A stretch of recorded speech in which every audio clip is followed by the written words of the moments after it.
হৃদয়ের মর্মমূলে, তার সমস্ত কর্মকাণ্ডের মর্মস্থলে ছিল দেশপ্রেম, দেশের জনগণ, দেশের মানুষ, স্বাধীনতা, সার্বভৌমত্ব, গণতন্ত্র। সারা জাতি আজ ব্যথিত, বেদনার, সারা জাতি আজ ভারাক্রান্ত।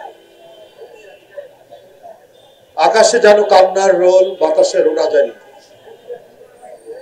আসলে মানুষের পক্ষে কাজ করলে আল্লাহ যেন অনেক পরীক্ষা নিরীক্ষা, অনেক কিছুর মধ্যেও তাকে সম্মান দান করেন।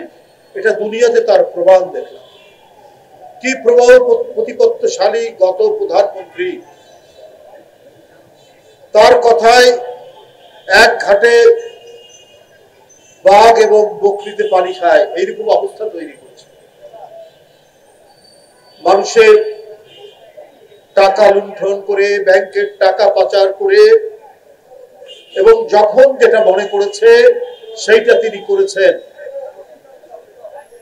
আর কেউ যাতে তার বিরুদ্ধে টু শব্দ করতে না পারে, এই কারণে বিরোধী দলের নেতা, সে দেশনেত্রী বেগম জিয়া থেকে শুরু করে একেবারে গ্রাম অঞ্চলে বাসের ঝাড়ের মধ্যে জীবনযাপন করে এইরকম মানুষকেও কারাগারের মধ্যে দিনের পর দিন কাটাতে হয়েছে।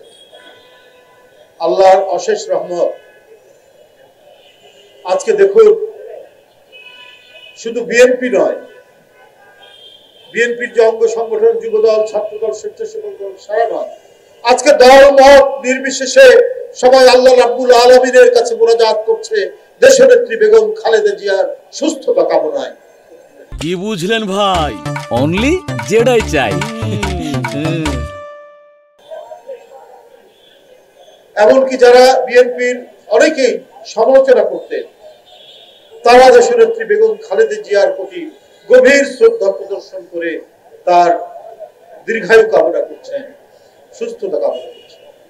এই যে আজকে তিনি এভার কেয়ারে গুরুতর অসুস্থ অবস্থায়, জীবনে এক সংকটাপন্ন অবস্থায় তিনি অবস্থান করছেন, এর জন্য তো দায়ী সেই গত ফ্যাসিস্ট, তার মতো একজন মহিষী মহিলা যার কিছুই প্রমাণ করতে পারেনি, তাকে কারাগারের মধ্যে, সে কারাগার নতুন কোন কারাগার বা বিল্ডিং ভবন সেখানে ছিল না, 200 বছরের প্রাচীন কারাগার। সিমেন্ট খুলে পড়ে, ছাদ থেকে বালি খসে পড়ে, তার কেবল চোখে অপারেশন হয়েছে, ওই চোখের মধ্যে ওই বালিগুলো পড়ে।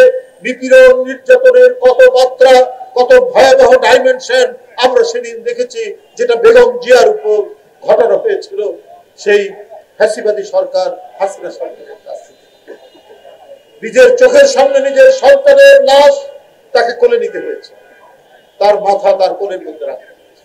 আরেক বড় সন্তান তাকে এই তাদেরই আন্দোলনের ফসল নির্যাতন করে আজকে দীর্ঘদিন তিনি দেশের বাইরে অবস্থান করছেন। এত বেদনা, এত শোক, এত ব্যথা, এত দুঃখ নিজের হৃদয়ের মধ্যে ধারণ করে তিনি শুধুমাত্র তার হৃদয়ের মর্মমূলে, তার সমস্ত কর্মকাণ্ডের মর্মস্থলে ছিল দেশপ্রেম, দেশের জনগণ, দেশের মানুষ, স্বাধীনতা, সার্বভৌমত্ব, গণতন্ত্র। এটা নিয়েই তিনি বেঁচে ছিলেন। কত চেষ্টা করেছে হাসিনা এবং তার লোকেরা, মঈনুদ্দিন ফখরুদ্দিন।